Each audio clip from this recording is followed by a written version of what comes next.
Identidade Geral no ar, obrigado pela sua audiência, pela sua companhia na rádio ou na TV Novo Tempo.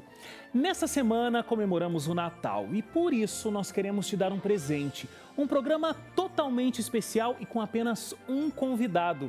E que convidado! Ele é conhecido por levar milhares de pessoas a conhecerem a Jesus mais de perto.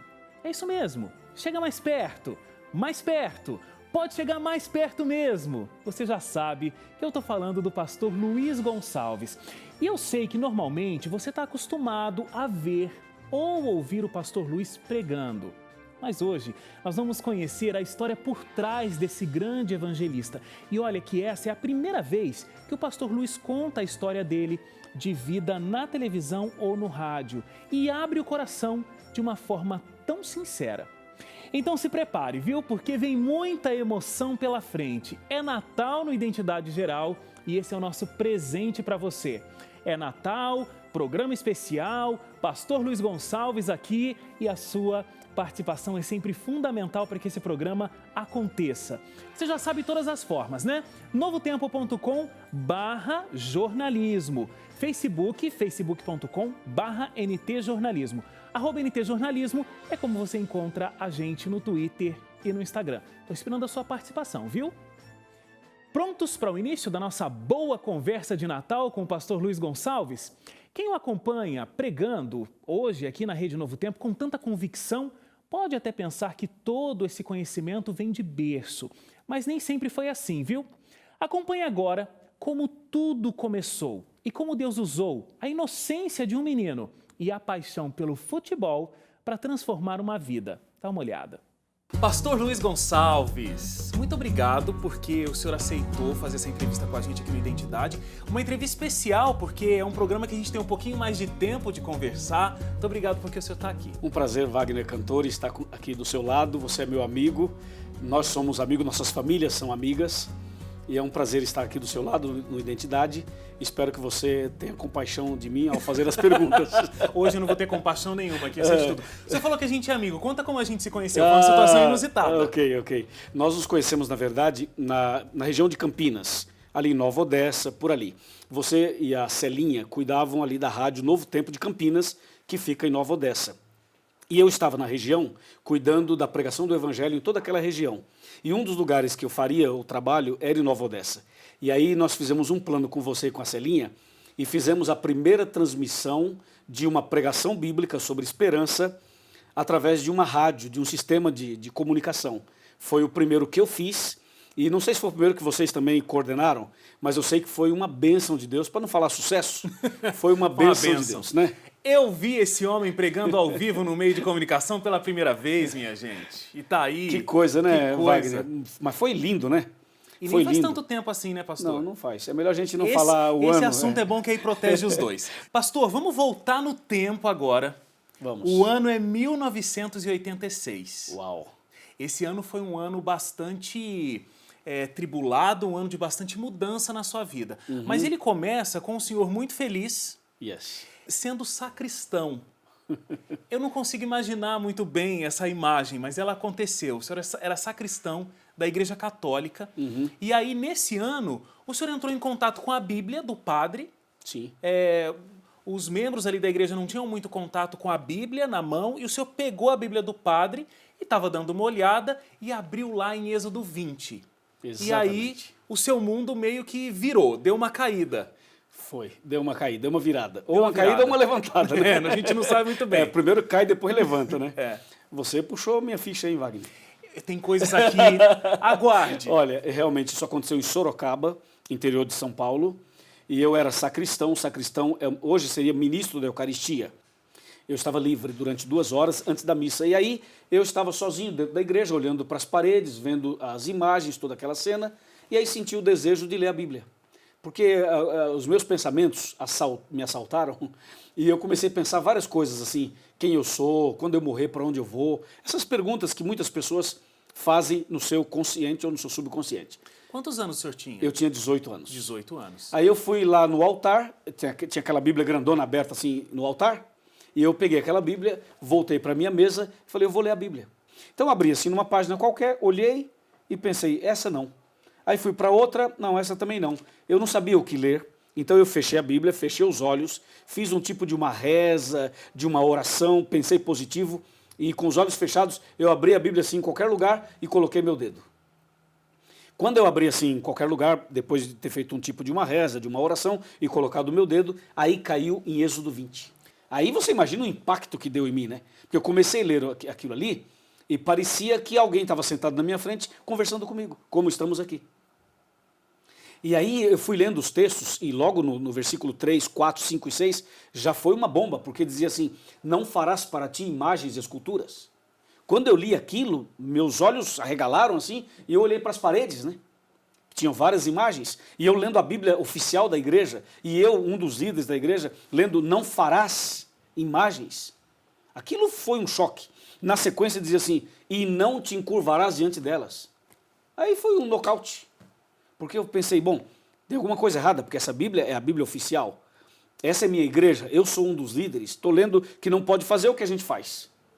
E continuei lendo, porque aí abriu o apetite. Claro, porque eu continuei lendo. E embaixo dizia para guardar o sábado.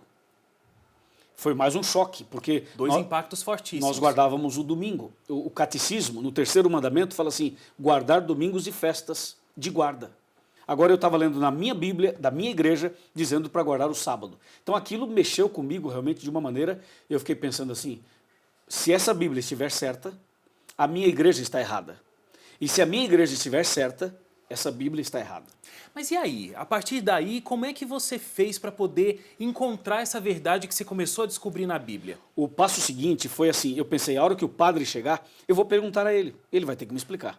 Então eu esperei, ele chegou e eu fiz as perguntas do texto para ele. Ao tentar explicar, ele acabou me instigando e motivando a estudar a Bíblia, sem ele querer.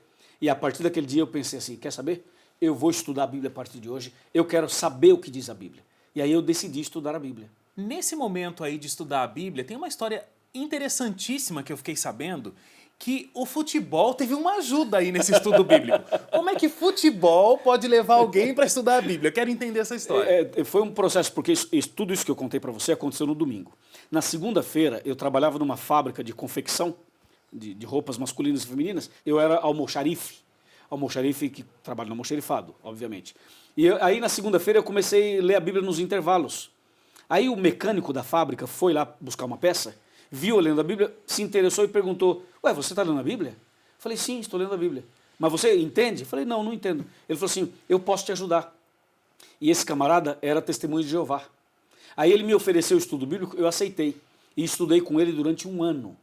Nesse processo, nesse período, durante esse período, uma costureira ficou sabendo desse assunto e foi até o almoxarifado e falou, Luiz, é verdade que você está estudando a Bíblia com as testemunhas de Jeová? Eu falei, é verdade. Mas você ainda é católico? Sim, sou católico. Ela falou assim, eu também posso estudar a Bíblia com você.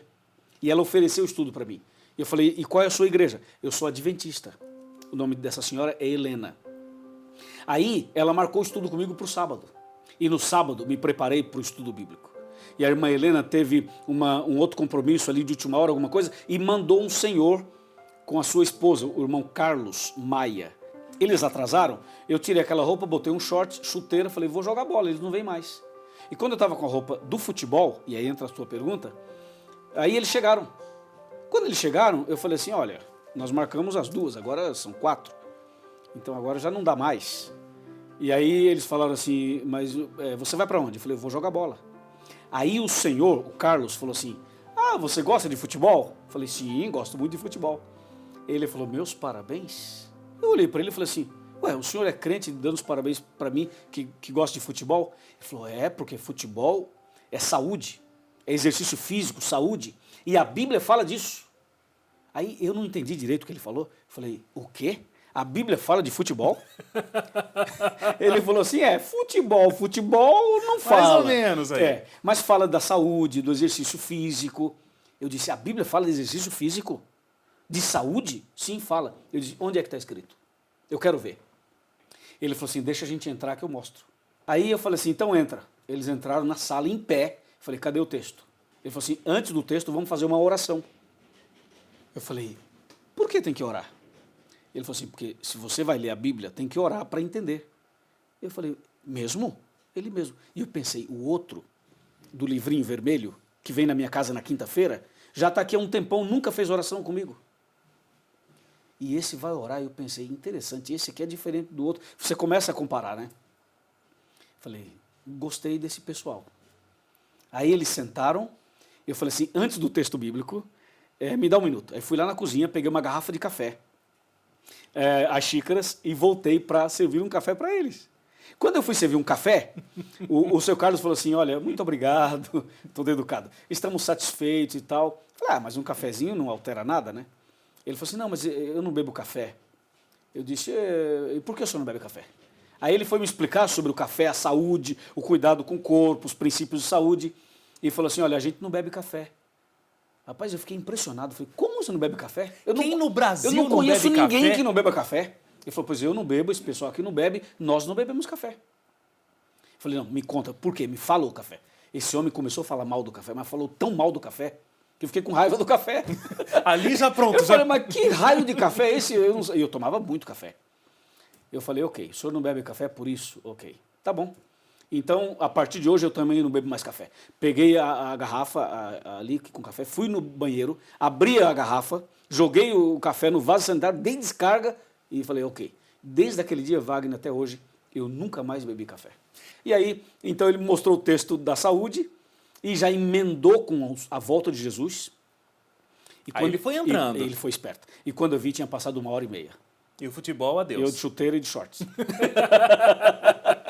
Ô pastor, eu falei que 1986 era esse ano emblemático. Foi exatamente esse ano. Porque aí, assim, olha, o que eu fiquei sabendo é que o senhor fez 5 estudos bíblicos. Exatamente. Eles foram à minha casa 5 vezes. Essa foi a primeira, depois mais 4 sábados. Quando eles completaram 5 idas à minha casa, a coisa era tão clara, porque eles faziam oração antes, abriam a Bíblia e tinha um detalhe. Ele dava a Bíblia dele para eu ler. Ele dizia assim, segura a minha Bíblia e leia. Aí, porque eu estava com uma grandona na mão. Ele falou, essa é muito pesada, guarda essa. E deu a dele para mim. E eu, então, lia na Bíblia dele. Ele citava os textos de memória, Wagner. Ele falava assim, abra a Bíblia em Mateus 24, 30 e 31. Aí eu abria e falava, leia. Eu lia, ele explicava. Agora abra em Apocalipse 1, verso 7. Eu abria, ele leia, eu lia, ele explicava. Era uma máquina. Era parente do Leandro Quadros. Devia ser. Era uma máquina, um verso atrás do outro. E eu fiquei olhando para a cara dele e pensei assim, esse pessoal deve ser o chefe da igreja, eles devem ser os comandantes da igreja, sabem tudo. Mas na verdade, Wagner, o problema era outro. Você quer saber quem era esse camarada? Quero. Quer saber? Tô querendo. Então no próximo Identidade eu falo. O pessoal vai desligar a televisão, por favor, pastor. Você quer saber agora? Agora. Ele era analfabeto. E com esse conhecimento todo da Bíblia. Era analfabeto. Veja, ele não tinha estudos, não tinha, na verdade, eu falo assim, analfabeto, para você entender que ele não tinha nenhuma formação. É o que a gente chama de analfabeto funcional. Ele aprendeu a ler na Bíblia. Então ele dava a Bíblia para eu ler. Era uma pessoa muito simples. E aí eu falei, puxa. Agora, aí o senhor, depois dessas 5 visitas aí, implorou para ser batizado na igreja adventista. Porque, veja, para um bom entendedor, meia palavra basta. Claro. Quando chegou no 5º estudo bíblico, eu falei assim pro pessoal, pros 3, falei, olha, eu já entendi. Claro, não sei tudo, mas eu já sei o caminho, já peguei o fio da meada.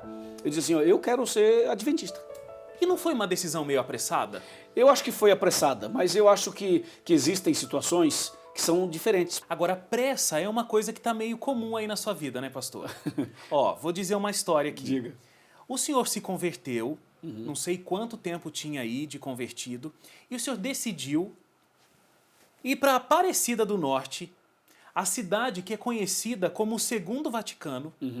São 36 mil habitantes. 36 mil habitantes. E não existia nenhum adventista. Não havia. O senhor não era pastor da igreja adventista não era. ainda e foi lá ser evangelista. Eu era como se fosse um missionário. Como assim? Não podia escolher um lugar um pouquinho mais tranquilo para começar, pegar uma experiência? É que a razão pela qual eu fui a Aparecida tem um motivo, tem alguma coisa que vem por trás. A pessoa que me batizou se chama Alcides Campo Longo. E o pastor Alcides Campo Longo é um evangelista.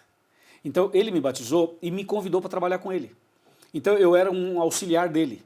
De auxiliar de padre, passei a ser auxiliar do pastor.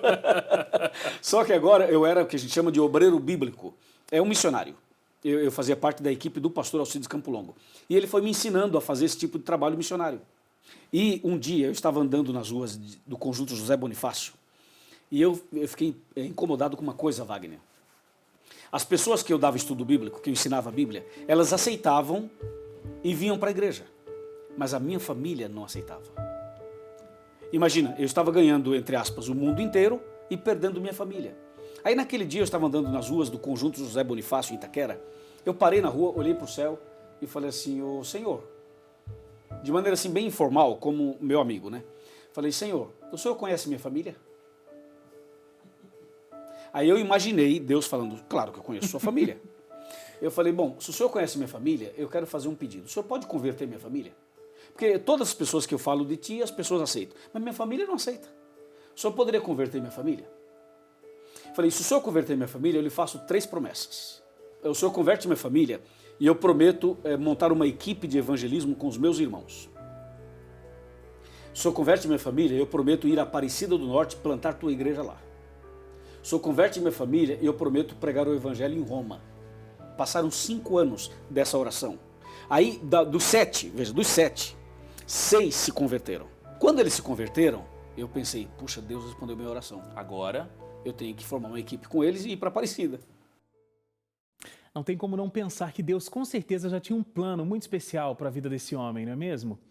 Eu continuo essa boa conversa com o carismático pastor Luiz Gonçalves logo depois do intervalo. Tem muita história pela frente. E ainda hoje, ele vai responder as perguntas que vocês fizeram na internet e também vamos abrir o álbum de fotos do pastor Luiz Gonçalves no quadro Porta Retrato. É daqui a pouco, o Identidade Geral volta já.